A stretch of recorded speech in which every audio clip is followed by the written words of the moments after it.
clicked on this video, which means that you have an interest in ancient history and human evolution and the latest discoveries that are being made in the field of archaeology, anthropology, and paleoanthropology. And if that is indeed the case, I highly suggest subscribing to this channel, clicking that bell icon to be notified whenever I upload. And if you do decide that you enjoy my work and you're thinking about supporting me, then maybe consider becoming a patron or a channel member.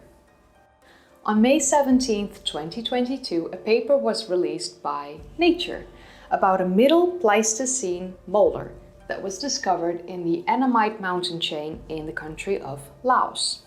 This molar most likely belongs to a human from the Denisovan species, and if that is indeed the case, this means that this will be the first discovery of a Denisovan in Southeast Asia. My name is Kaylee, and in this video we're going to take a look into this discovery and the possibility that the molar belongs to a Denisovan, and the fact that at least 5 species in the genus of Homo lived in this area, but this actually might show that the Denisovans are the 6th Homo species to have lived there. So where is there, you might think? Where was this discovery made?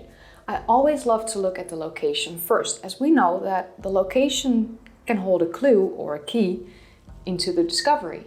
So the molar that was discovered was found in the Tam Ngu Hao cave, which is often referred to as the Cobra Cave. And because I often struggle with languages and pronunciation, I'm deciding that I will refer to this cave as the Cobra Cave, because I don't want to make it even more difficult than it already is. The Cobra Cave is located in the Hua Pan province in the country of Laos, which is a country in Southeast Asia. It's below China and above Thailand. As you can see, it's also quite far away from Siberia, where the Denisova cave is located.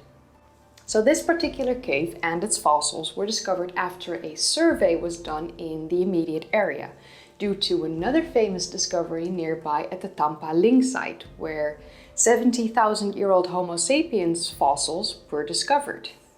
So at first, the archaeologists discovered many teeth of giant herbivores in the Cobra Cave, animals like ancient elephants and rhinos that were known to have lived there in the ancient woodlands.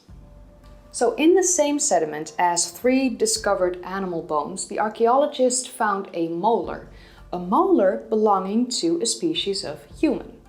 As I mentioned in my previous video actually, about the possibility that Homo naledi might have to be placed in its own genus, maybe not, but maybe. Teeth are sort of like the safe box, or even better yet, known as the black box of an individual and a species. They are kind of the most useful fossils for anthropologists when it comes to distinguishing species without the use of DNA, and especially in the case where DNA is not preserved well or at all. So we, modern humans, we like to give things a name to show their significance, like with teeth, it's a black box, or with a plane, it's a black box, or a historical period of time that gets the name the Golden Age. We are strange creatures like that, but speaking of a golden age, my country, the Netherlands, has had quite the incredible golden age in terms of development, but also in art and painters. One such painter from the Golden Age in the Netherlands was Rembrandt van Rijn. He was extremely talented, and Rembrandt is considered one of the most important painters of all time. This has to do with his color composition and drawing skills.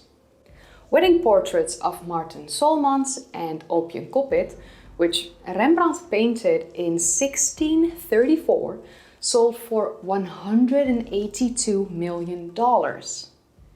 It doesn't take a genius to realize that kind of appreciation is very hard to find. It is why these paintings cost millions in the first place. Low supply, high demand. The question that arises is how someone makes this demand work for them without being an art expert or billionaire. Masterworks has the answer. A platform that gives everyday people the chance to invest in fine art. They let you invest in art without needing $35 million or even $5 million or even one. It's all at a price that works for you. They offer the kind of art that actually performs better when inflation is high, with price appreciation of over 36%. That's better than the S&P, real estate, and even gold. Getting started with Masterworks only takes a few clicks. Just log on to masterworks.io using the link in my description down below, make a free account, and you can start investing in multi-million-dollar paintings. And now my viewers actually get priority access to skip their waitlist by clicking the link in the description down below. But enough about art.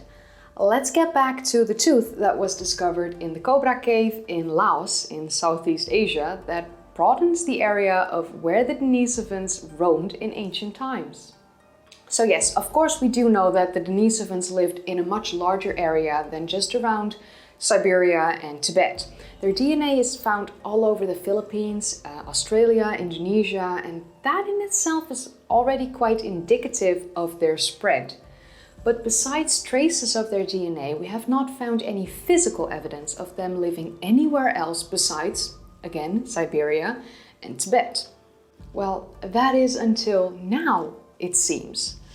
According to Laura Shackelford, a paleoanthropologist at the University of Illinois and a co-author on the paper that was released by Nature, we knew that Denisovans should have been in this area, or at least passed through, because the DNA evidence shows that they lived all over Asia.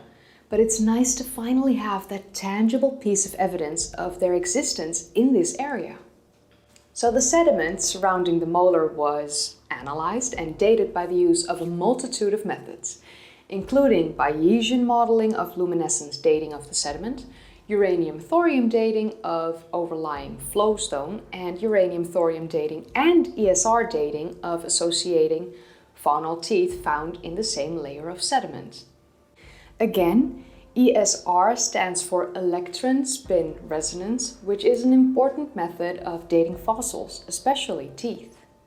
The dating methods that were used showed that the molar dates back to between 164,000 and 131,000 years ago, when this area was warm and had a tropical climate, actually similar like the climate that we see today in this area. The molar itself was analyzed as well, the internal structure, and paleoproteomic analysis of the enamel actually indicate that the molar most likely belonged to a young female in the Homo genus. When analyzing the morphology of the molar itself, like for instance the cusps, it most closely resembles the molars found on the Jahi mandible that was found in the Bayesian cave in Tibet. The close morphological similarities between these two specimens indicate that the molar that was discovered in the Cobra Cave in Laos most likely belongs to a Denisovan, as they resemble the same taxon. Note that the climate in which the molar was discovered and found was warm and tropical. Tropical meaning that the climate is not just warm, but very humid as well.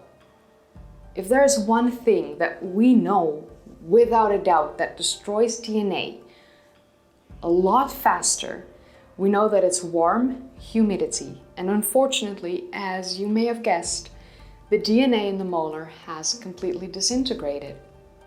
But thankfully, oh my God, researchers nowadays really tried their absolute best to uncover as much as they can about the ancient remains like these.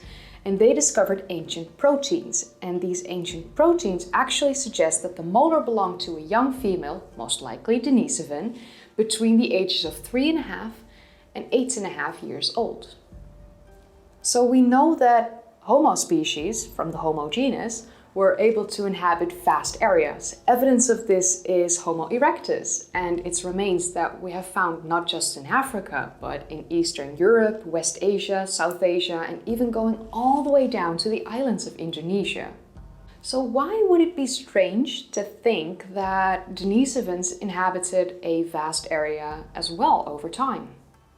Well, It's not strange, and we know from DNA evidence that the area in which they lived was truly much larger than just Siberia and Tibet and now Laos. But at least finally we have tangible evidence. We now have proof of this.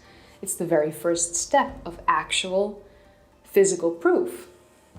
So the region of Southeast Asia was inhabited by at least 5 species in the genus of Homo. It was inhabited by Homo erectus, Homo floresiensis, Homo luzonensis, Neanderthals, and Homo sapiens. And now we finally have evidence of a 6th species in the Homo genus living in this region, the Denisovans.